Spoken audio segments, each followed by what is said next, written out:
Hello and welcome everyone. Before we dive into the exciting world of fine-tuning AI models with Ostrich AI Toolkit, check this out. This is me chilling in front of Eiffel Tower. Okay, maybe not actually me, but thanks AI for this glamorous vacation picture. While I may have never been to Paris, I really want to, but I have never been to Paris. I'm about to take you on an even cooler adventure and journey. Stay with me and I'll show you how you can generate realistic looking AI pictures just like this one and even more using Dream Canvas and using your own fine-tuned AI model. This picture specifically has been generated using the Flux.1 and it is generated using a LoRA fine-tune of the Flux Dev 1 model. And I'm going to show you everything step by step how you can also do exactly the same thing over here. So in order for you to fine-tune your AI model, you of course need some easy tool because we don't want to do everything from scratch when people have already done things for us. Like this guy, Ostrich AI Toolkit. Amazing repo he has over here, right? All you gotta do is just follow instructions over here, which is what I'm gonna show you how we can just follow the instructions mentioned in his GitHub repo and have our own fine-tuned model over here. Okay, so what we have to do is, I'm going to leave this link in my YouTube video description over here, but you'll have to clone this repo. And let's scroll down over here and let's see what the instructions are. So instructions are that you need Python 3, NVIDIA GPU, and you need access to Git and create a virtual environment and all that, right? So as you guys already know, I have a quad 3090 NVIDIA GPU rig, right? So do you need all this horsepower for running your fine-tuning? No, you just need one NVIDIA 3090. This can be done on other hardware too, but the process would be straightforward and simple.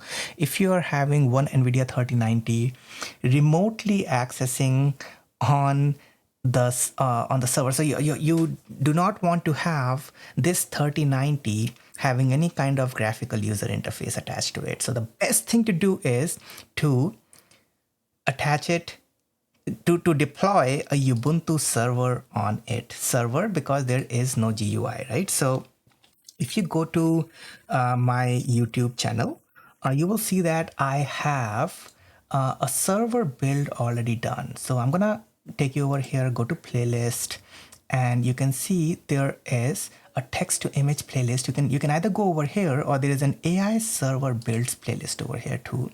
And over here you will see there is a ultimate Linux AI server setup for 4 times NVIDIA 3090 GPU rig. And if you have only one 3090, that's all right too.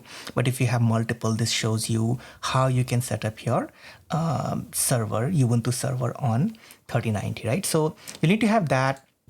If you are using the same machine where you are fine-tuning and you do not have the luxury of having a separate server where you have installed your 3090 card, all of this can still be done. And I'll show you where in the process you can choose the low VRAM option. Yes, it takes longer to fine-tune versus if you have the 3090 on a Ubuntu server, but it still works. So let's start getting into it. So what first thing you'll have to do is you'll have to choose a folder where you want to keep the GitHub repo cloned, right? So you'll just, I on my remote server, I am in a folder over here, dev AI vision. And in this folder, I'll do a git clone of this particular repo. So just copy this command and then come over here and then just paste it. Right, so once you run this command, you will see that you have now AI Toolkit folder created. And this AI Toolkit folder will have the cloned GitHub repo over here, right? So all these files that you see over here will be cloned in your local machine now. So all you have to do is to just go inside that folder now. So you can do a CD in that folder. So you are in that folder, and you can see that you have all these files that are in this repo in your local machine.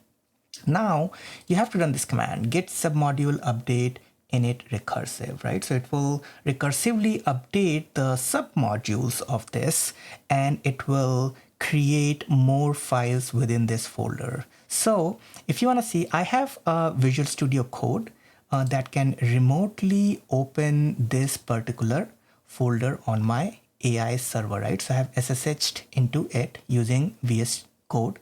And if you don't know how to do that, you can just download an extension for remote, right? So you can download a remote extension and you can SSH into your remote machine and using the VS Code. So you can remotely see all the files in your AI toolkit folder over here. And you will see that there is this repositories folder over here, which has a ton of files, right? So all these files that come in, they come in after you run the submodule update, and then you get your files. Now, I am a proponent of Conda. I love Conda environment. So you can either choose to create a virtual environment using venv, or you can create a virtual environment using Conda, right? So I have created a Conda environment using Conda create AI toolkit and Conda activate AI toolkit. You can choose to do this, doesn't really matter. They both work. But once you have activated your Conda activate AI toolkit, you will see that your AI toolkit is being written over here, and now you are in this particular folder with your correct Conda environment in there, right? So we are at this step now. Now this is the point where you have to do a lot of installation, right? So you first do a pip3 install of torch, and then pip3 install -r requirements.txt within this folder. So if you see, there is a requirements.txt file over here. If you do a cat of requirements.txt, you will see there are a ton of files that will be installed. So you really need to do all this. It takes a bit of time, but it gets done. So once you are done with these few steps that are mentioned on the top over here, that is when you will be ready to do the fine-tuning process. And this is where I would want to show you how to do the fine-tuning. So I'm going to be walking you through how to do it on a Linux server. Now there's this very nice video tutorial how to do it on Windows as well. So you can follow this if you are on a Windows machine. She has done a pretty decent job at doing it on Windows machine. I'm going to show you how to do this on a Linux machine, on a remote Linux machine, which has been remotely been accessed via SSH, right? So I am accessing this remote machine via SSH, and I am accessing it via SSH using my Visual Studio Code also. If you can see at the bottom, it is SSHing into the AI server that I have. All right. So the very first thing that you want to do for your fine-tuning process is you have to create a data set. What is a data set? Data set is a set of images that you want your model to know about, right? So you want to teach what this person is, and you have to create a data set for it. So you can see I was already doing a few data set training over here. In this case, I'll show you what kind of data set I've used, right? So I took a bunch of JPEG files of me. And so let me take a random JPEG file over here, this one. So in this file, I'm wearing a witch's hat and in my gym outfit over here and smiling, looking at the camera, right? So this is what a human sees. We have to tell AI also the same thing, right? That this is what AI sees too. So let's see. The caption for this is trigger, and I'll explain what trigger means. Trigger smiling and wearing a large black wizard hat with purple accent, dressed in a long sleeve athletic shirt with orange sleeves, standing indoors, right? This is pretty clear description of this picture if you see. Let's go to the next picture that I have. So the picture is me standing in front of the gym, right? Taking a picture, wearing a watch, having a shirt, half sleeve shirts over here with some dumbbells in the background, a treadmill in the background, exit sign and all that, right? So let's see what the caption is. The caption for this picture is trigger, which is me right now. Let's hold on to understanding what that means. Hold off on that. Trigger taking a mirror selfie in gym, wearing a black t-shirt and black athletic pants, smiling confidently with gym equipment visible in the background. Very clear description of what a human would see is what we are writing as a caption too. So another one, let's take another picture as an example. This one, right? So you see me having headphones in my ear, having kind of a tick mark sign on the shirt. There is some lights in the background, right? So I think it's an airport picture. Let's see.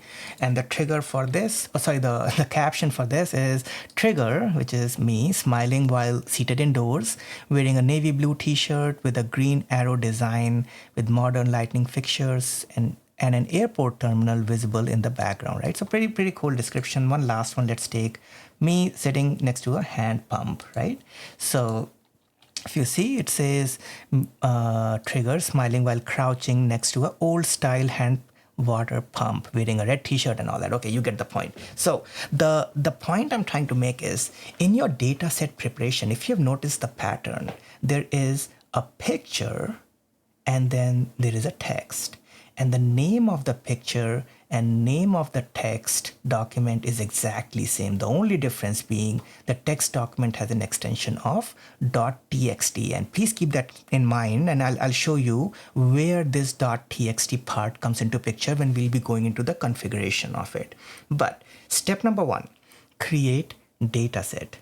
Just choose any folder of your choice, right? In my case, I have chosen images, Mukul, and inside that folder, I have ton of images. Well, not ton. I have I think 18, 20 pictures over here. These are not after 17, you see 21. So I think there are a total of 19 pictures in this folder.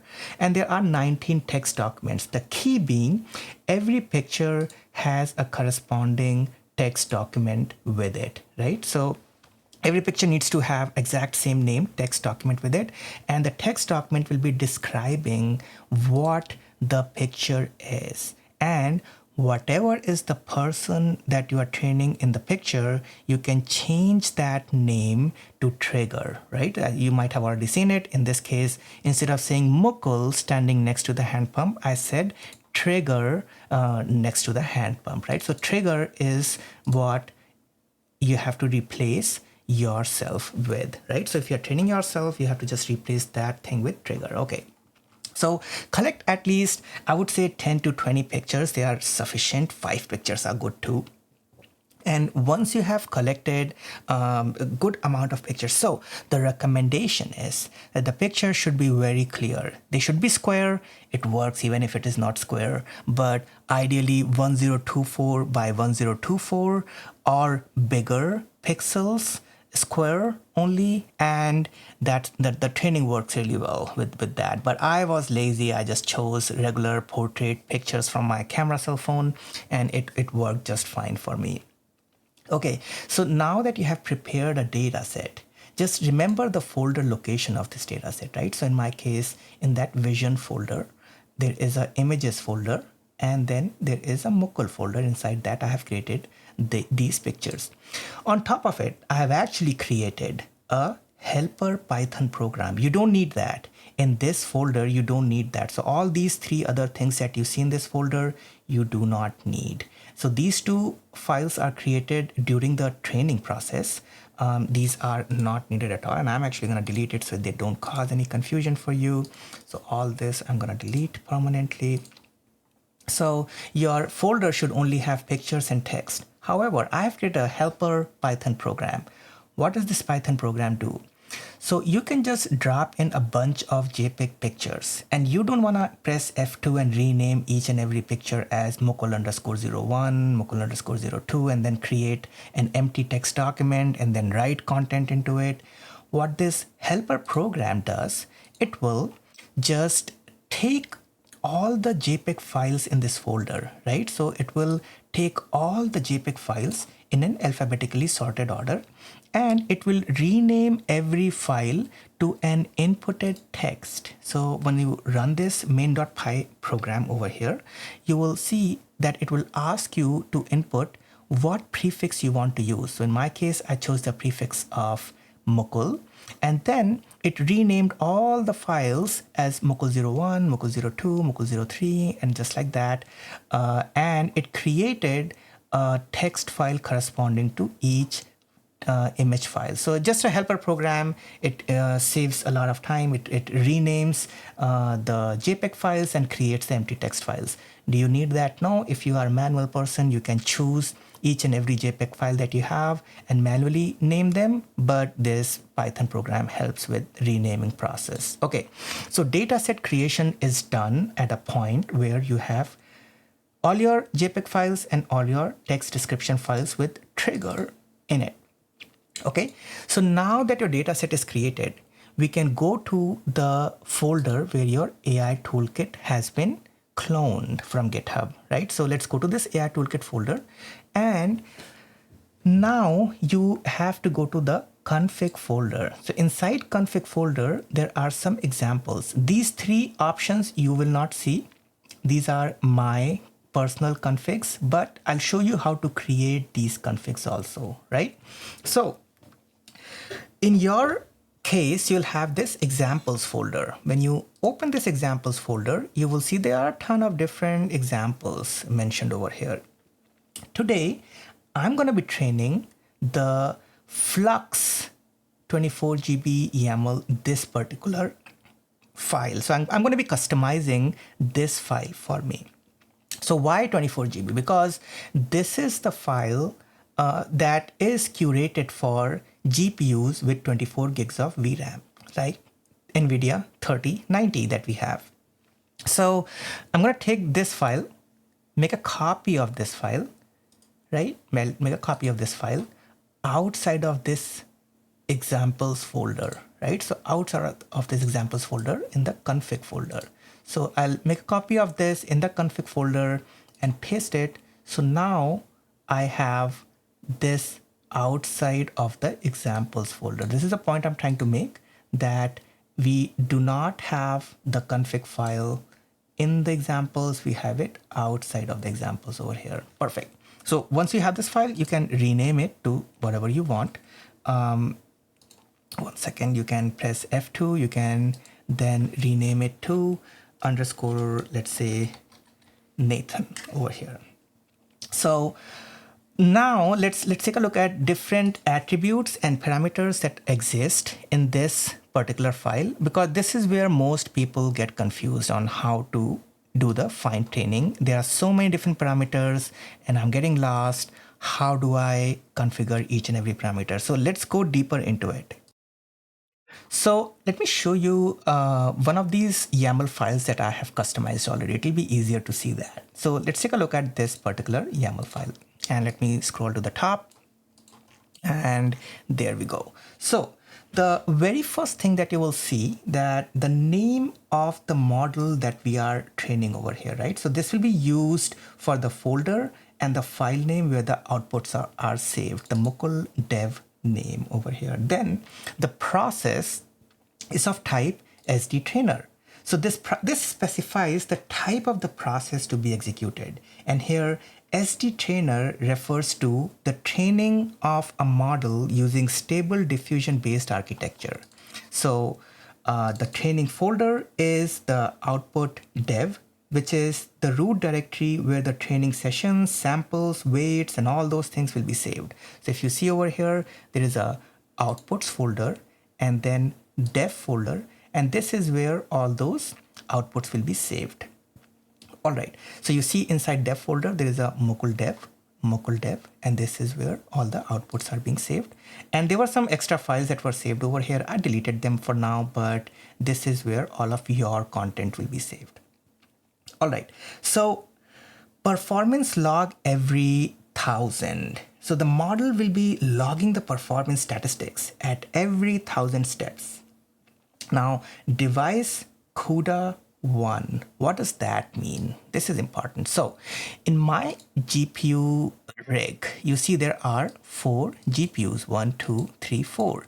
And these GPUs, I'm already doing certain activities on them. So like this very first GPU has the ComfyUI running over there. And I do not want to shut this one down, or I don't want to train on this because some VRAM is already being used.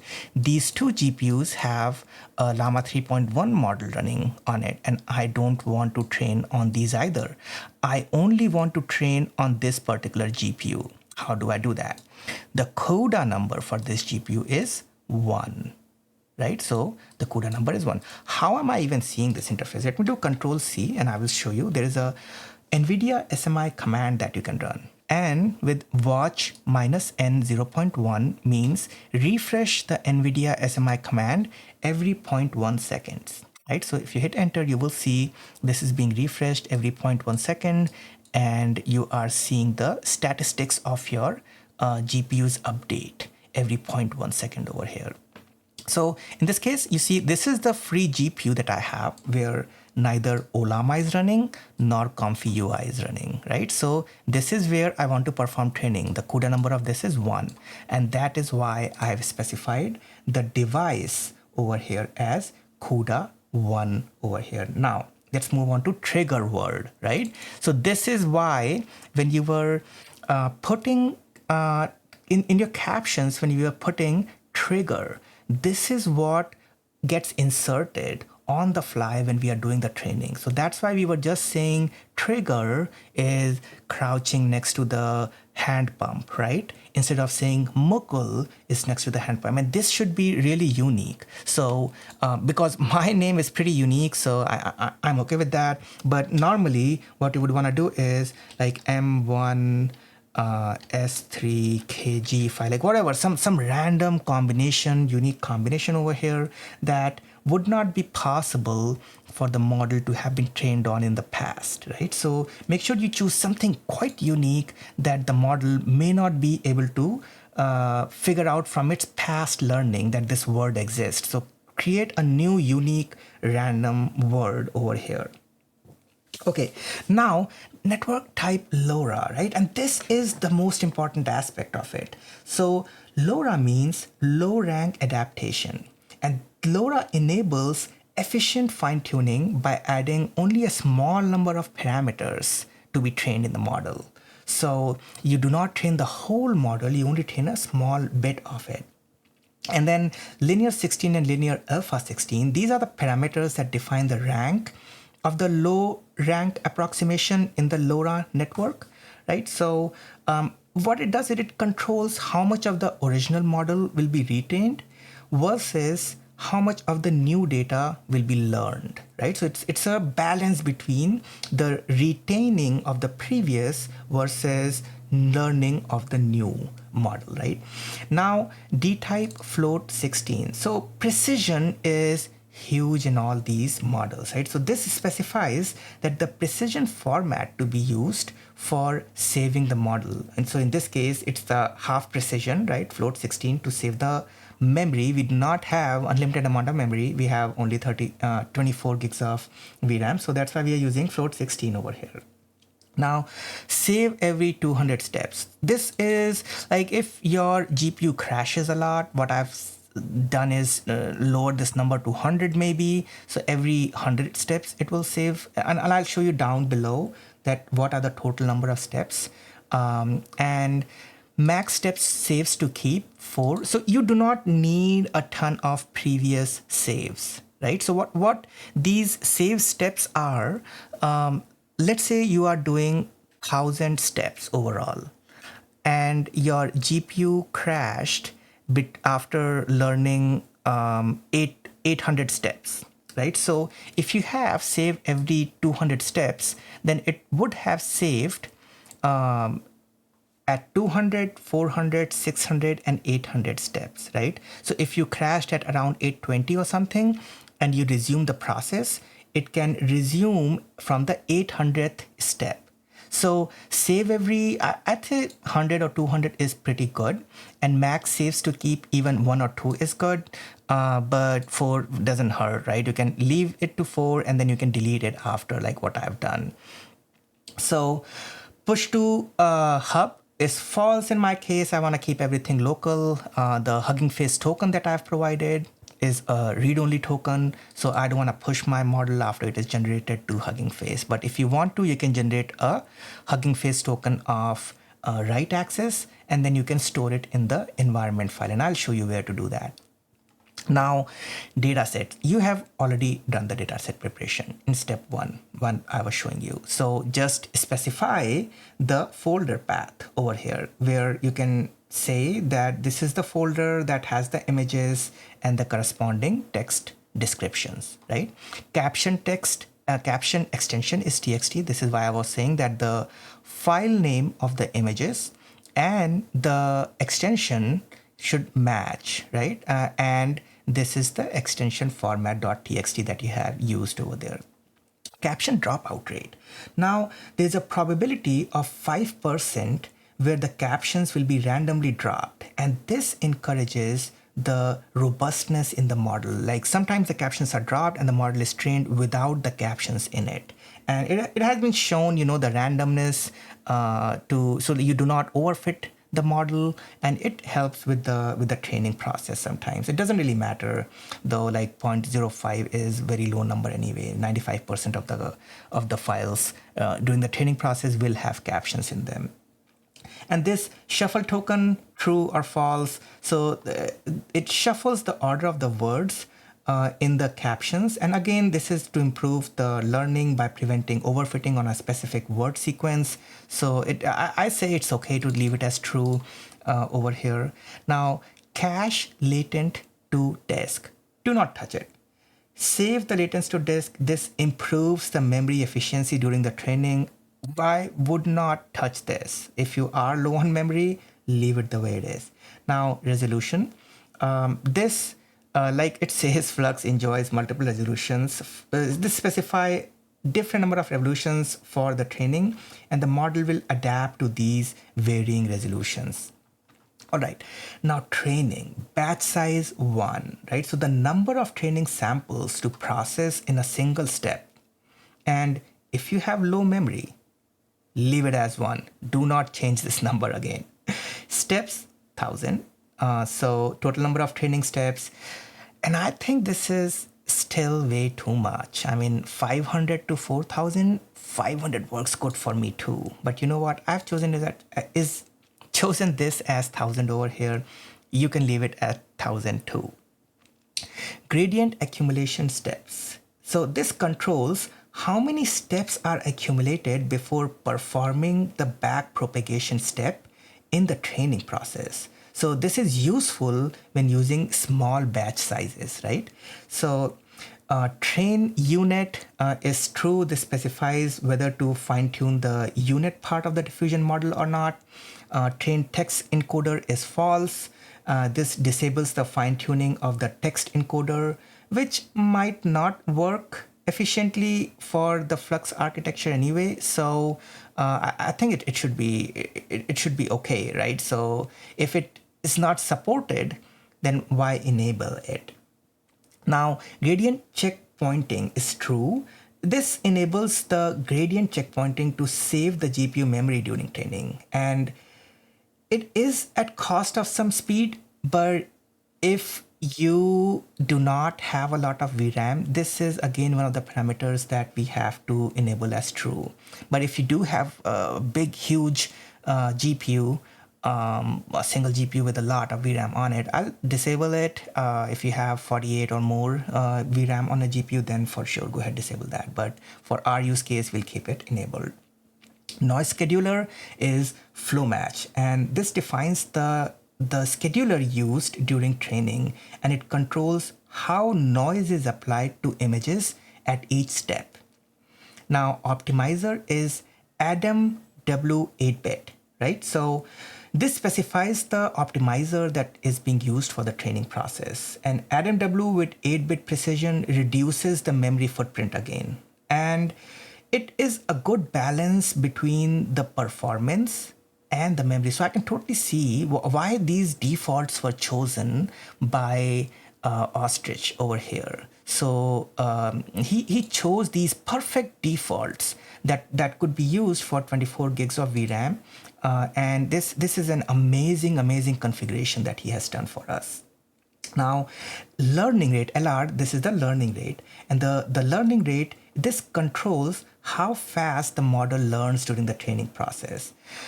Now, these next few things are creating samples. So what you can do is, before the model has been fine-tuned, you can generate some sample pictures with the model. And then after your model has fine-tuned, and during the model is being fine-tuned, right? So like every maybe like 200 or 400 steps, if you want to see what the pictures are looking like, you can do that too. So you can instead of skipping the first sample, if you set it as false, then it will generate a set of images before the model starts fine-tuning, and disabling sampling, if you set this as false, then during the fine-tune process also it generates pictures. I don't like it, I mean, is it cool? Yes, but it reduces the training time, and I'm okay generating pictures myself before training and then generating pictures myself after training. But if you fancy that, leave these two as false. And if you do, then some of the below settings will be applicable to you, and I will talk about it. So just remember this. If you want to keep them as false, then I'll talk about the bottom settings for sampling. Now, EMA config, this is exponential moving average. And this is for the model weights, which so this enables the exponential moving average in the model weights, which actually smoothens out the training, but it can slow down the training process. But it is a nice thing to have a more smooth training. And the decay rate of 0.99, this is the how much you want it to decay, and a higher value means slower but a more stable changes to weight. So I will just leave it the way it is configured by our guy over here, and do not mess around with these parameters also. Okay, now this is where we have our model that we are going to fine tune. So Black Forest Labs Flux.1 dev, best model out there. Right now, there is no other model free open source. Well, not open source, free for non-commercial use cases, right? The best model out there to use. I mean, yes, Schnell is good too, but nothing compares to dev. So we are choosing dev to fine tune over here. And this is the path, right? So this is the Hugging Face model path. And in order for you to access this, you'll have to go to the Hugging Face and access this model first, accept their conditions and whatever. And then you'll be providing your Hugging Face token in the .env file, right? So in the .env file over here, you'll be providing your Hugging Face token, and this is the location of the model on the Hugging Face. Okay, now it says, is Flux true? So this indicates that the model is a Flux-based model, right? Of course, we are using the Flux-based model, so is Flux is true. And quantize true, right? So this enables the mixed precision with 8-bit quantization for memory efficiency, right? So we are working with low VRAM, we need to be cognizant of that. Now, this is where you have your samples. So you remember when we were talking about skip first sample, disable sampling. If you have done both of these attributes as true, you don't have to worry about all this section down below over here. But if you want to see the images while the model is being fine-tuned and you don't care, like you just leave it on, go for a coffee or whatever, come back after an hour or so, and your fine-tune along with the images are done, then go ahead. So this bottom part is only applicable when these sections are false over here. So what is this? How do you want your pictures to be generated? So the sampler flow match, this is the sampler that is used for generating the images during the training process. And sample every 250 means that after every 250 steps, right? So if you have 1000 steps, then you have the very first sample done before, then second sample is done after 250 steps, third sample is done after 500, fourth is done after 750, and the last is done after 1000 steps. A total of 5 samples will be there. And this is the width and the height of the images that you want to generate during the sampling process. And these are the images that will be generated, right? So you can put trigger wherever you want, right? And it generates the images. So there you go. And this is one important point over here. In Flux models, there is no concept of negative prompts.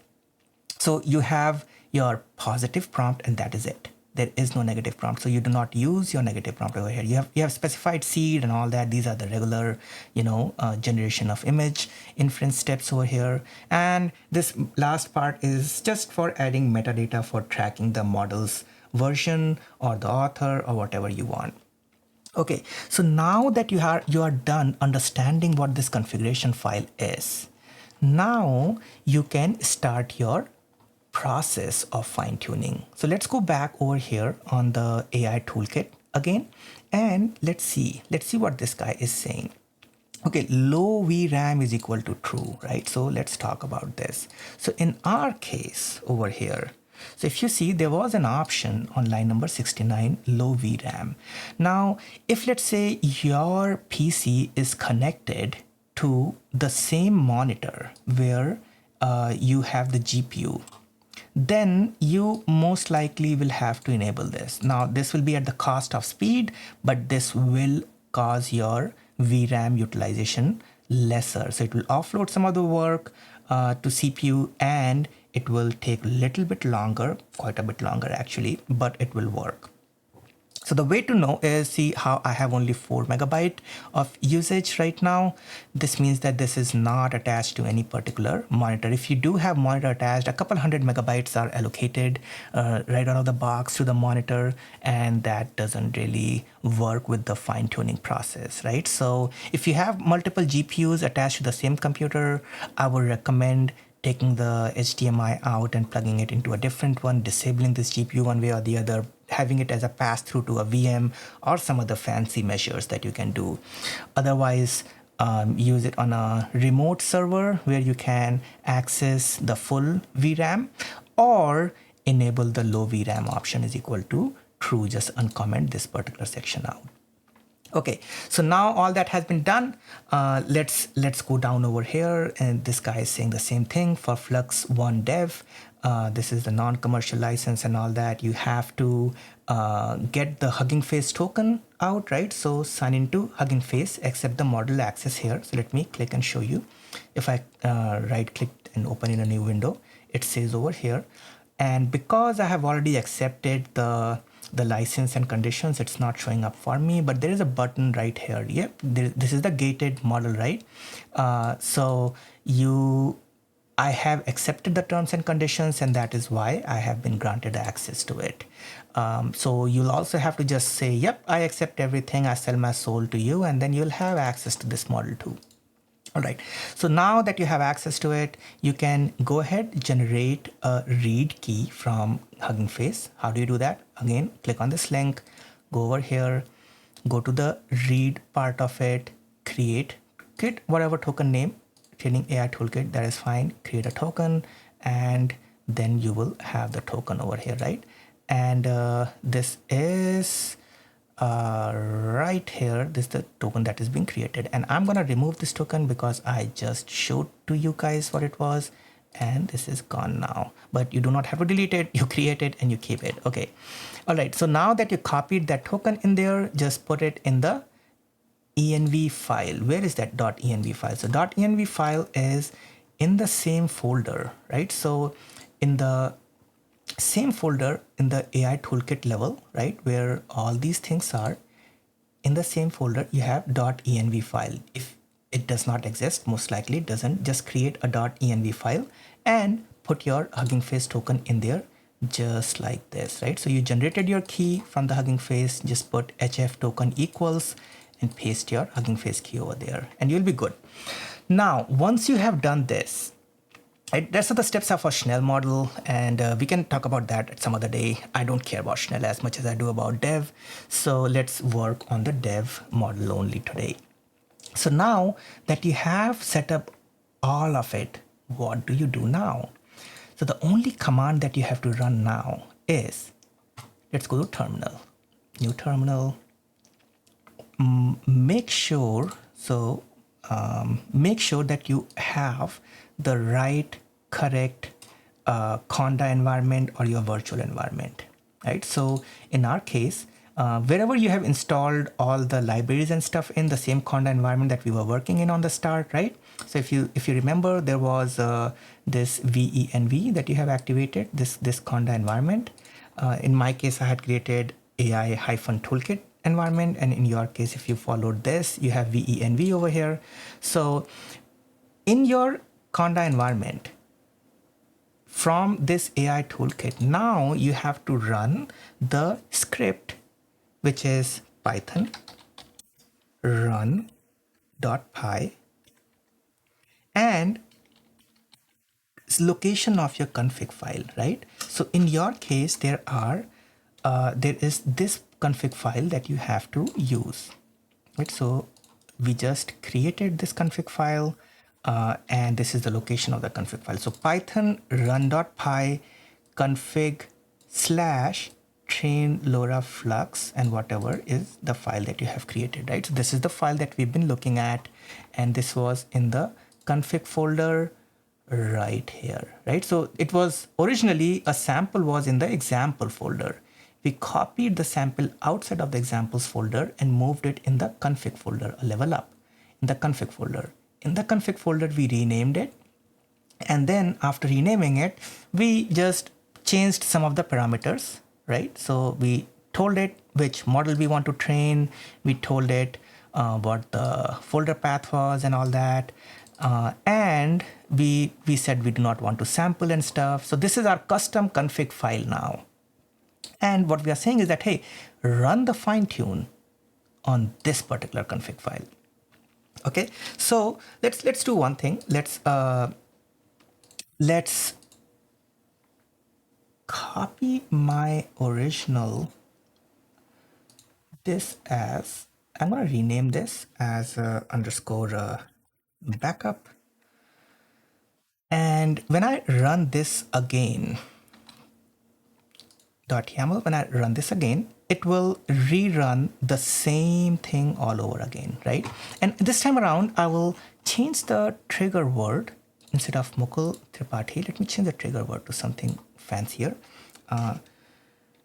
MTCL1234, right? That's a random trigger word over here. And I'm gonna run this now. So now you will see that it goes through a bunch of different things. And if you see over here, I'm going to minimize this. And if you see the VRAM usage over here will increase, the GPU will increase over here. And what I'll do is at this point of time, there's not much to watch. This fine tuning process on my machine takes about, an hour of time.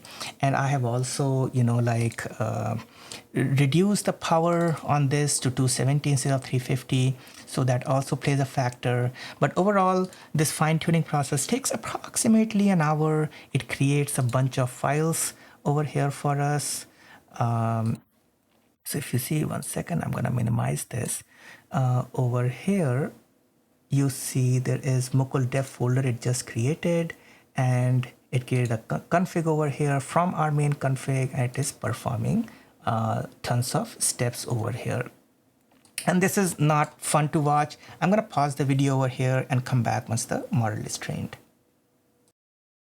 Okay, all right, all right. So yeah, it took over an hour, approximately an hour, 20 minutes, I think, for all this to get done. But yeah, it's done. So what we have eventually is, let's go in here and I'll show you.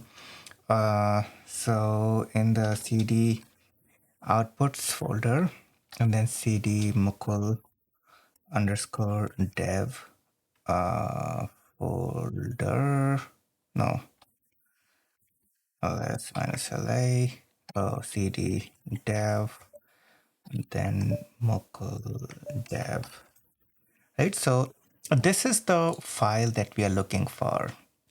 So there were different files that were generated, and this is the final Mokul dev file that we have that we can utilize. And this is about 171 megabytes of file. That is the LoRA file. So the way these files work is that you have your base model, and then you put these files on top of the base model.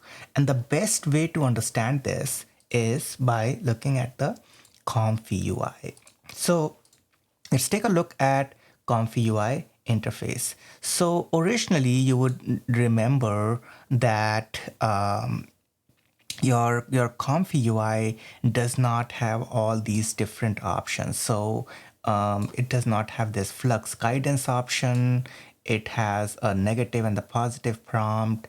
And there are like different options over here as compared to your regular low default option for the ComfyUI. So what I'm going to do is I will leave this in our save in the GitHub repo, one of the PNG images that you can load directly, and you can get to this particular boxes over here.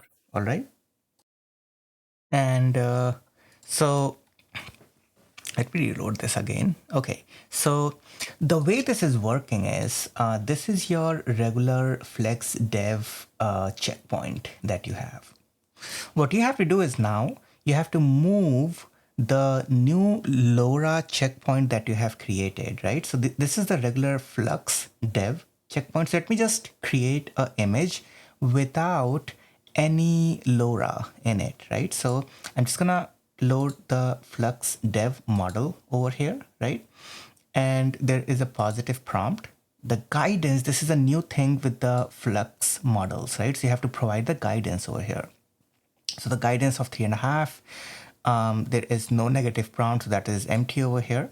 And I'm just gonna create something with this model, right? So it'll take some time because there's an initial load of the model, and I can show you what happens in the GPU during this time.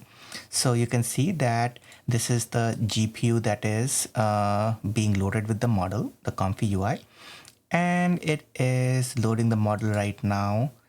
And once the model is fully loaded, now it is, and you see 100% GPU utilization, which is in the case sampler mode now. So it is the dev1 model is being used over here, and this model is really amazing. You know, the quality of the pictures that you get out of it is amazing, absolutely amazing.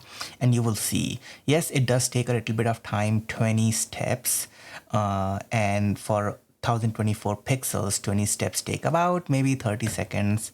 But you can see this, you know, absolutely stunning image over here. It does such a perfect job. But how do you use LoRA models, right? So that is the question. So you have fine-tuned your model. You have created a LoRA checkpoint over here for you, right? So how do you create that? The way you do it is, number one, if you have been following my tutorial, right? So let me show you what I'm talking about. So Mukul Tripathi YouTube, and let's go over here.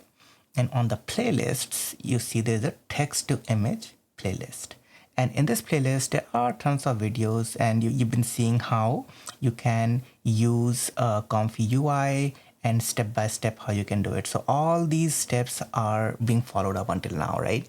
So in this particular video, I've talked about where you keep your models, right? So I'm gonna open this notebook, this ComfyUI interface over here. So you see that in ComfyUI, we have created a Docker file, and this is all running from Docker.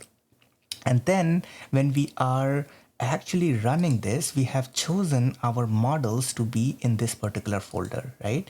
And in this models folder, there is a LoRA folder over here. So this is where we have put all of our LoRA checkpoints, right? So all of our LoRA trained models over here. So this is where you keep your LoRAs over here. And I have moved the Mukul dev safe tensor over here. There's also Mukul realistic safe tensor that I have created. So I've trained two different LoRAs, and I have kept both of them. And then there are some other LoRAs of some other people that I've also kept over here.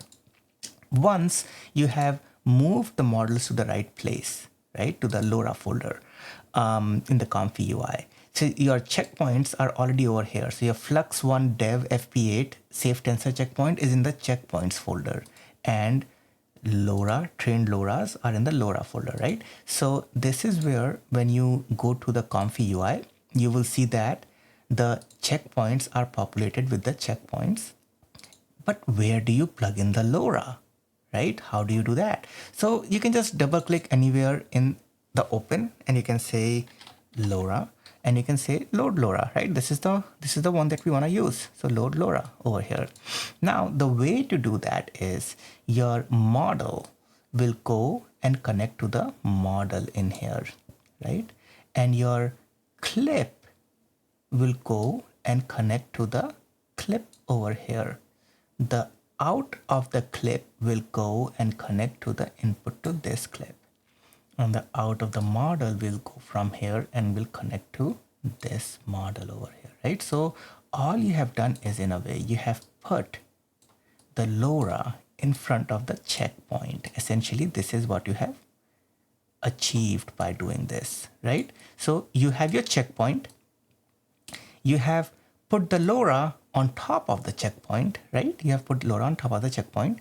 So all the processing is being done in a way through this particular load LoRA. And you can choose whichever LoRA you want. So let's choose this Mukul realistic safe tensor, this particular LoRA that I have over here. And now if I put a keyword over here, right? So Mukul underscore Tripathi. So this is my keyword that I have chosen. And in professional attire,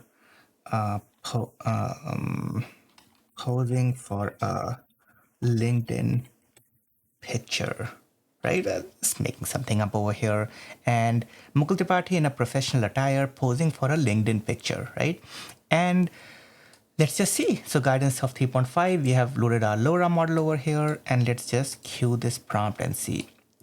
So now let's take a look over here. So it was 17 gigabytes of model earlier, and now let's see how much of VRAM is being utilized. So when there was no LoRA, it was 17 gigabytes, but now there is our base model, right? So the dev base model and also the LoRA on top of it. And let's see how many gigabytes of VRAM we utilize. It was 17 earlier, and it has to increase. It needs to go more, maybe like couple gigabytes more. So 19 maybe is my guess.